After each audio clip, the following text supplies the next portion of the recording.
علامہ عثمان رضی اللہ تبارک و تعالی عنہ اپنی کتاب میں جو لکھتے ہیں میں اس کا خلاصہ پیش کروں، آپ کو اندازہ ہوگا کہ اللہ کی طرف بڑھنے والوں ماں باپ کو چھوڑ کر، اس لیے کہ ایک صحابی نے پوچھا یا رسول اللہ اگر مجھے پہچاننا ہو، معلوم کرنا ہو کہ اللہ مجھ سے راضی ہے کہ ناراض ہے تو میں کیسے پتا کروں؟ تو اس وقت میرے سچے نبی غیب دا نبی نے فرمایا تھا کہ گھر جا کے دیکھ، اگر تیرے ماں باپ تجھ سے راضی ہے تو اللہ بھی تجھ سے راضی ہے، اور ماں باپ ناراض ہے تو اللہ بھی تجھ سے ناراض ہے۔ آپ اندازہ فرمائیں شب برات میں ان کی بخشش نہیں ہے جو ماں باپ کو ستاتے ہیں، دل دکھاتے ہیں، تکلیف پہنچاتے ہیں۔ اللہ اکبر، جلسوں کے اندر علماء کے پیچھے دوڑتے ہاتھ چومنے کے لیے، پیروں کے پیچھے دوڑتے ہاتھ پیر چومنے کے لیے، مزارات کی چادر چومنے کے لیے ایک دوسرے پہ گرتے پڑتے ہیں۔ مزارات کی چادر چومنے والوں، علماء کے ہاتھ چومنے والوں، پیر اور مشائخوں کے ہاتھ پیر چومنے والوں، میں منع نہیں کرتا، لیکن تم سے پوچھنا چاہتا ہوں کیا کبھی اپنے ماں باپ کے بھی ہاتھ چومتے ہو؟ اگر اپنے ماں باپ کے ہاتھ چومتے ہو تو ماں باپ کے ہاتھ چومنے کے بعد پیر و مرشد کا ہاتھ چومنا، علماء کا ہاتھ چومنا، سادات کے ہاتھ چومنا تمہارے کام آ سکتا ہے، لیکن ماں باپ کو بڈھا بڈھی کہہ کے ان کے دلوں کو تکلیف پہنچا کر اگر غلاف کعبہ بھی چومو گے تو وہ تمہارے منہ پہ مار دیا جائے گا، وہ عمل تمہارا قبول نہیں کیا جائے گا۔ سلطان العارفین بایزید بسطامی رحمت اللہ علیہ کے بارے میں حضرت سیدنا عثمان ابن حسن اپنی کتاب میں لکھتے ہیں، کہتے ہیں کہ حضرت بایزید بسطامی رحمت اللہ تعالی علیہ ایک ایسے بزرگ ہیں جن کو اللہ نے مقام ولایت عطا کیا، ولایت کے مقام پر پہنچ گئے، لیکن آپ جانتے ہیں، علماء بھی جانتے ہیں، صوفیہ بھی جانتے ہیں، مشائخ بھی جانتے ہیں کہ ولایت کی ایک قسم نہیں ہے، ولایت کی کئی قسمیں ہیں، اور ولایت میں بھی الگ الگ کوالٹی ہوتی ہے، بڑے مقامات ہوتے ہیں، بڑے مرتبے ہوتے ہیں۔ اللہ اکبر، سب سے بڑا مرتبہ ولایت کی کائنات میں جو ہے اس کو مقام محبوبیت کہتے ہیں، اور وہ مقام محبوبیت جو ہے اس میں دو لوگ مشہور ہوئے پوری امت میں، ایک تو ہمارے مرشد سرکار غوث اعظم شیخ عبد القادر جیلانی ہے، اور دوسرے جو محبوب ہے حضرت سیدنا نظام الدین اولیاء محبوب الہی ہے۔ اللہ اکبر، تو الگ الگ مقامات ہے، فردیت کا مقام ہے، قطبیت کا مقام ہے، اسی طریقے سے ولایت کا مقام ہے، اسی طریقے سے مجذوبیت کا مقام ہے، اسی طریقے سے الگ الگ مقامات ہے، سیر اللہ، سیر من اللہ، سیر فی اللہ، یہ الگ الگ صوفیہ کی اصطلاحات ہے۔ اس میں سے ایک مقام ہے ولایت کا جس کو مقام حضوری کہتے ہیں۔ یہ مقام حضوری کیا ہوتا ہے؟ یہ مقام حضوری وہ ہوتا ہے کہ ولی جب مقام حضوری میں قدم رکھتا ہے تو ہر وقت اس کے سامنے یار کا جلوہ موجود ہوتا ہے، ایک لمحے کے لیے بھی جلوہ یار اس کی نگاہوں سے اوجل نہیں ہوتا، وہ ہر وقت مشاہدہ یار میں مصروف ہوتا ہے۔ سلطان العارفین کو شوق تھا، اللہ نے ولایت کا مقام تو دیا، اللہ نے ولایت کا مرتبہ تو دیا، لیکن مجھے مقام حضوری چاہیے۔ مقام حضوری مطلب جلوہ یار ہر وقت موجود رہے، کچھ ایسا کر دے میرے کردگار آنکھوں میں کہ جلوہ گر رہے رخ کی بہار آنکھوں میں۔ اللہ اکبر، تو جلوہ یار کی خاطر مقام حضوری کے لیے اللہ حضرت بایزید محنت کر رہے ہیں، جو نصاب بتایا ہے بزرگوں نے اس پر عمل کر رہے ہیں۔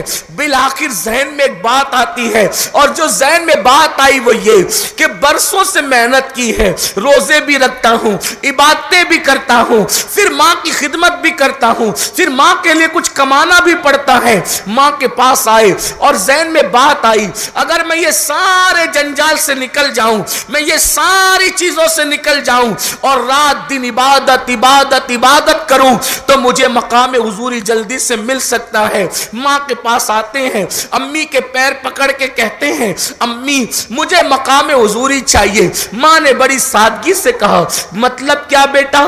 ماں مقام حضوری چاہتا ہوں، محنت کرتا ہوں، مشقت کرتا کرتا ہوں, عبادت کرتا ہوں, لیکن وہ منزل پر نہیں پہنچ پاتا, کیونکہ تمہارے کام بھی کرنا, کاروبار بھی کرنا, یہ بھی کرنا, یہ بھی کرنا, یہ بھی کرنا. ماں ہوتی ہے, دیکھو ماں ہوتی ہے, ماں صرف ماں ہوتی ہے. اللہ اکبر. ماں کے ممتا کا عالم کیا ہے. ماں ہر دکھ سہ لے, ماں ہر تکلیف سہ لے, ماں ہر قربانی سہ لے اپنی اولاد کی خوشی کے لیے. ماں غموں کا ہمالا اپنے سینے پہ رکھنا تو پسند کرتی ہے, لیکن اپنی اولاد کی پیشانیوں پر کبھی غموں کی لکیریں نہیں دیکھ سکتی. ایک ماں اپنا پورا شباب اپنی اولاد کے لیے قربان کر دیتی ہے, لیکن اولاد کی خوشیوں کی خاطر وہ خود کڑوے گھونٹ پی کر کے رہتی ہے, خود بھوکی رہ کر اولاد کو کھلاتی ہے, خود پسند کی غذاؤں سے منہ پھیر کر اولاد کو کھلاتی ہے. کاش کی اولاد بھی اپنے ماں باپ کی قربانیوں کو محسوس کرتے. اللہ اکبر. ماں کے پاس آئے, ماں مقام حضوری چاہیے, بیٹا اس کے لیے کیا کرنا پڑے گا؟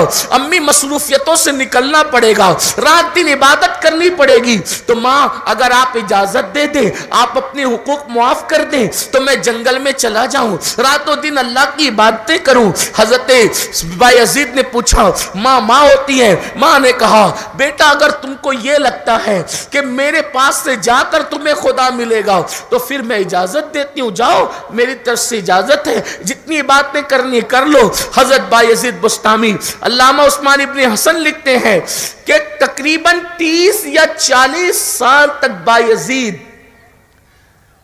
پہاڑ کی غاروں کے اندر جنگل و بیابان میں رہے. ایک ہی لباس پر وہ 30-40 سال گزار دیے, کپڑوں کے چتڑے اڑنے لگے. 30-40 سالوں میں کبھی آئینہ بھی نہیں دیکھا. عبادت عبادت عبادت, حتیٰ کہ درخت کی پتیاں کھا کر سحری کی, پانی پی کر افطار کی, پانی پہ سحری کی, درخت کی پتیاں چبا کر افطار کیا, لیکن وہ مقام ملا نہیں. 30-40 سال کی محنتوں پر بھی وہ مقام نہیں ملا جس کے وہ متلاشی تھے. ایک دن حضرت سلطان العارفین بایزید بسطامی جنگل سے نکلے اور بستی کی طرف گئے. بستی میں قدم رکھا تو ماں کی یاد آئی. ماں کی یاد آئی تو سوچا اتنا عرصہ ہو گیا ماں کو دیکھے, چلو امی کی زیارت کر لیں, ماں کی زیارت کر لیں. میں تو اپنے جوانوں سے کہتا ہوں, کسی کا خوبصورت چہرہ دیکھ کر کے وہ اجر اور ثواب نہیں ملتا, جو ماں باپ کا جھری پڑا ہوا چہرہ دیکھنے سے اللہ اجر اور ثواب عطا فرماتا ہے. سبحان اللہ سبحان اللہ. لوگوں کے پیچھے بھاگنے والوں, ہماری جنت تو اللہ نے ہمارے گھر میں رکھی.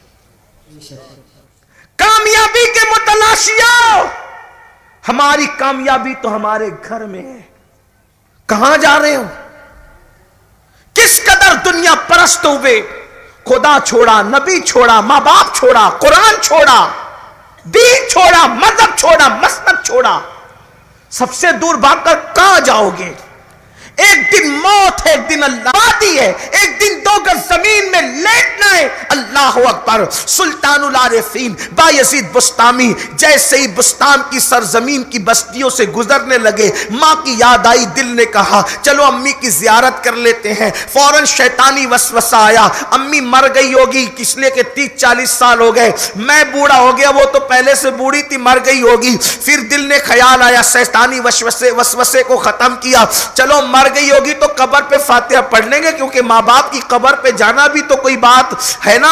اس لیے کہ اللہ کے رسول علیہ السلام فرماتے ہیں, جو جمعہ کے دن اپنی ماں یا اپنی باپ یا دونوں کی قبر پر پابندی سے حاضری دے گا, اس کے مرنے کے بعد فرشتے اس کی قبر پر زیارت کے لیے آیا کریں گے.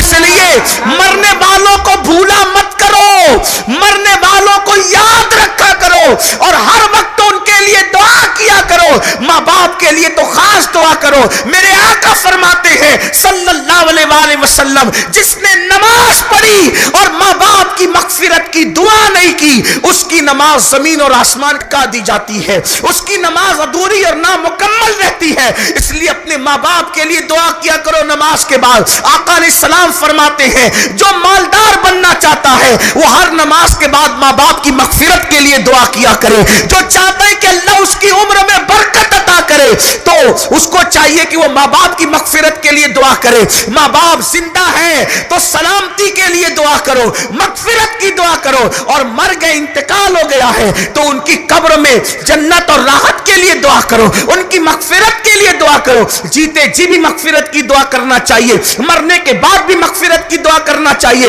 لوگوں یاد رکھو، اپنے ماں باپ کو نہ بھولو۔ یہ پتہ نہیں بدعت کہاں سے شروع ہو گئی، جیتے جی لوگ ماں باپ کو بھول رہے ہیں تو مرنے کے بعد کیا یاد رکھیں گے؟ قبریں مٹ رہی ہے، قبروں کا نشان مٹ رہا ہے۔ اللہ اکبر، ایک وقت وہ آئے گا کہ کبھی باپ کا دامن پکڑ کر بیٹا کہے گا دادا کی قبر کہاں ہے بتاؤ، تو شاید نہیں بتایا جا سکے گا۔ بلکہ کسی نے مجھے بتایا کہ ایک مرتبہ ایسا ہوا کہ شب برات پر 1 سال کے بعد جو ہے بیٹا اپنے باپ کی قبر پہ گیا تو وہاں پہلے سے لوگ فاتحہ پڑھ رہے تھے۔ اس نے کہا بھائی آپ کو میرے باپ سے کیا ہمدردی ہے کہ آپ لوگ فاتحہ پڑھ رہے ہیں؟ تو انہوں نے کہا یہ تیرا باپ نہیں ہمارا باپ ہے، اس کی قبر ہے۔ تو اس نے کہا میرے باپ کی قبر ہے۔ اس کا مطلب یہ ہے کہ وہ اتنے دن کے بعد گیا تھا کہ باپ کی قبر پلٹی ہو گئی تھی اور کوئی اور آ چکا تھا۔ یاد رکھنا، محلوں کی حفاظت کرنے والوں قبروں کی حفاظت کرو۔ ہم قبر پجوا لوگ نہیں ہیں، لیکن اتنا ضرور ہے کہ قبروں کو ضائع کرنے والے بھی نہیں ہیں۔ اس کی وجہ یہ ہے کہ رسول اللہ نے اپنی زندگی کا سب سے پہلا سفر جو 6 سال کی عمر میں کیا ہے، نہ حج کے لیے نہ عمرہ کے لیے کیا ہے، اپنے والد بزرگوار کی مزار پر حاضری کے لیے کیا۔ اٹھا کر کے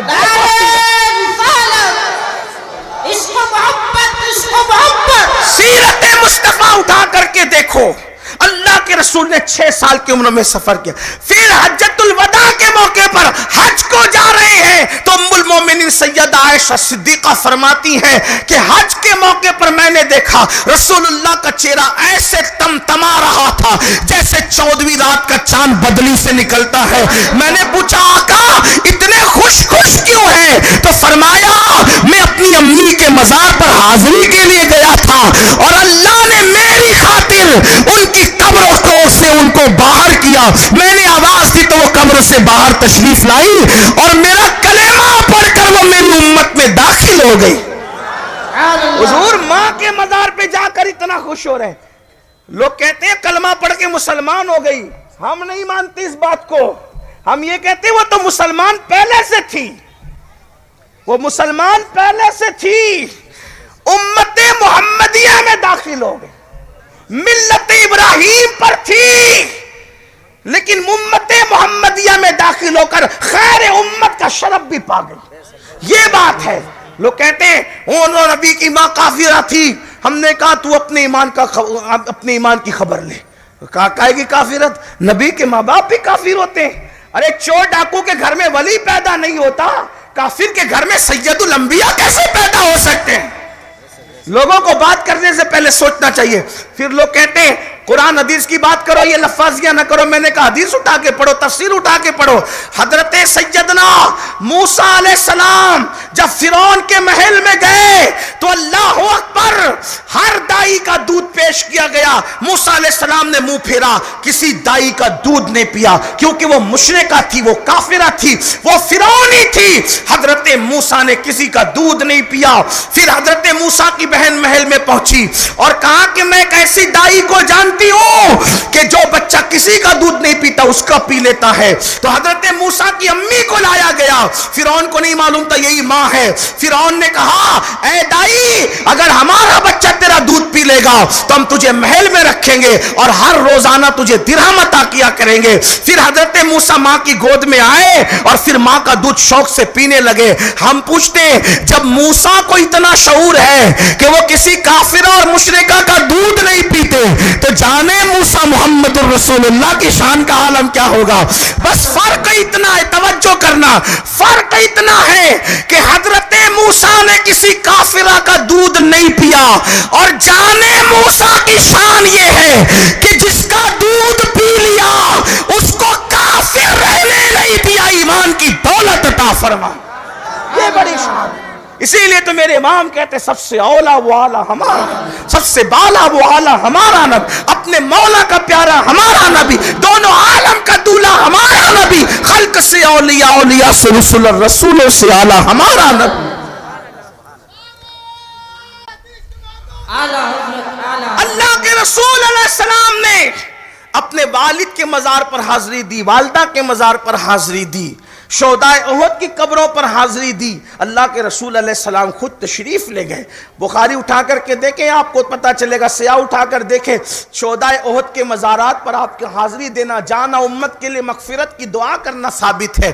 تو آپ بھی جائیں شب برات میں، اور ماں باپ کی مزار پر بھی جایا کریں، ماں باپ کی مزار پر بھی فاتحہ پڑھا کریں. ہاں یہ اور بات ہے، ہم آپ کو یہ نہیں کہتے کہ وہاں جا کے سجدہ کرو، اللہ کے سوا کسی کو سجدہ کرنے کی اجازت نہیں. جو آداب قبور ہے، زیارت قبور کے آداب ہے، اس کے مطابق حاضری دو. 2 ہاتھ کے فاصلے پہ کھڑے رہو، وہاں آگ نہ سلگایا کرو، وہاں آگ نہ جلایا کرو، وہاں جا کے ہنسی مذاق نہ کیا کرو، وہاں جا کے خرافات نہ کیا کرو. ہاں عطر چھڑکو، پھول ڈالو، اور جو ہے وہ دعائیں کرو، مغفرت کی دعائیں کرو، اپنے لیے کرو، ان کے لیے دعائیں کرو. اور اگر کسی ولی کے مزار پر جاؤ، اپنے لیے دعا کرو، ان کے لیے دعا کرو، اور ان کو اللہ کا بندہ سمجھ کر اگر ڈائریکٹ ان سے کچھ مانگنا چاہو اس عقیدے کے ساتھ کہ اللہ کی عطا سے یہ مجھے دے سکتے ہیں، تو مانگ بھی سکتے ہو. ڈائریکٹ اللہ سے مانگنا چاہو تو ان کے وسیلے سے بھی مانگو، اور ان کو اللہ کا بندہ سمجھ کر، بے اذن اللہ دینے والا سمجھ کر مانگو. تو اس میں بھی کوئی فتویٰ نہیں. کہا کیوں کوئی فتویٰ نہیں؟ میں نے کہا جب ڈاکٹر دوا دے سکتا ہے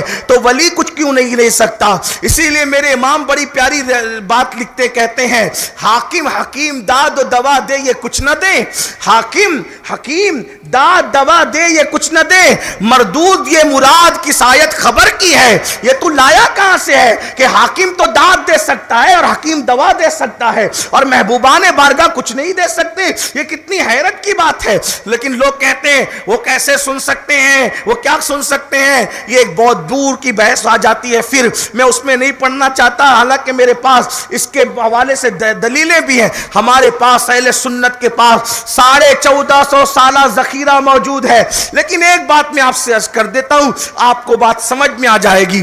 آپ جانتے ہیں جو کتاب بڑی مشہور کتاب ہے، ان کے اور ہمارے درمیان مشترک ہے، وہ بھی مانتے ہیں، بلکہ ترجمہ انہوں نے کیا ہے. حیات الحیوان نام کی کتاب ہے، وہ مانتے ہیں اس کو، اس لیے میں تھوڑا حیات الحیوان کو لا رہا ہوں تاکہ لوگوں کی حیوانیت چلی جائے. حیات الحیوان کے اندر ایک روایت لکھی ہوئی ہے. اس حدیث پر کچھ لوگوں نے سند پر جرح بھی کیا ہے، لیکن آپ توجہ کریں کہ حدیث پاک میں آتا ہے کہ جب کوئی بیوی، عورتیں بھی موجود ہیں، جب کوئی بیوی اپنے شوہر سے جھگڑا کرتی ہے، کیا کرتی ہے؟ بولیں، مل کے بولیں. یہ بات بولنی پڑے گی آپ کو، کیونکہ آپ کے ساتھ ہوتا ہے یہ حادثہ روزانہ. نہیں ہوتا تو آپ کہیں گے نہیں ہوتا، تو میں کہتا ہوں میں نہیں مانتا. اس لیے کہ مولانا ہو، مفتی ہو، ولی ہو، کتب ہو، ابدال ہو، سب کے گھر میں ہوتا ہے، کم کسی کے گھر میں زیادہ. اور یہ نہ ہو تو زندگی کا لطف ہی کچھ نہیں ہے نا. ہاں مزہ ہی کچھ نہیں. حضرت ابراہیم کے گھر میں بھی ایک بار ہو گیا تو ابراہیم علیہ السلام نے کہا اللہ یہ سارا مجھ سے جھگڑتی ہے. اللہ نے فرمایا میں نے عورت کو ٹیڑھی پسلی سے پیدا کیا، اس کو سیدھا کرنے کی کوشش نہ کرنا. لڑتی ہیں بیچاری، اچھا ہی نہیں، حق بھی ہے لڑنے کا، اللہ محبتیں سلامت رکھے. یہ نہ ہو تو جنت بھی ادھوری معلوم ہوتی ہے، ان کی اپنی محبتیں. بہرحال حدیث پڑھ رہا تھا، توجہ فرمائیں. اس پہلے کہتے ہیں اس کی سند پر محدثین نے کچھ جرح کیا، لیکن جنہوں نے ترجمہ کیا ان کی نظر کر رہا ہوں، وہاں سے ترجمہ ہے جو منکر ہے علم غیب کے بھی، کہ جب کوئی بیوی اپنے شوہر سے جھگڑا کرتی ہے اور وہ شوہر جنتی ہوتا ہے تو جنت سے حور اس بیوی کو کہتی ہے او نادان، میرے شوہر سے تو جھگڑتی کیوں ہے جبکہ جنت میں میں اس کے لیے ہوں. اس بیوی کو کہتی ہے. اب آپ سے پوچھتا ہوں جنت کہاں ہے؟ جنت کہاں ہے؟ جنت سدرۃ المنتہا کے بھی اوپر ہے. توجہ ہے آپ کی؟ جنت کہاں ہے؟ سدرۃ المنتہا کے بھی اوپر ہے. جب جنت سدرۃ المنتہا کے اوپر ہے تو وہاں سے حور کی طاقت، اللہ نے حور کو اتنی طاقت دی کہ وہ زمین پر، آپ کے گاؤں کا نام جورگی، زمین پر جورگی کے کس محلے میں بند کمرے میں میاں بیوی آپس میں جھگڑا کر رہے ہیں، یہ کون دیکھ رہا ہے؟ جنت میں بیٹھ کر حور دیکھ رہی ہے، اور اس جھگڑے پر وہ مداخلت کر کے کہتی ہے میرے شوہر سے تو کیوں جھگڑ رہی ہے، میں اس کے لیے جنت میں ہوں۔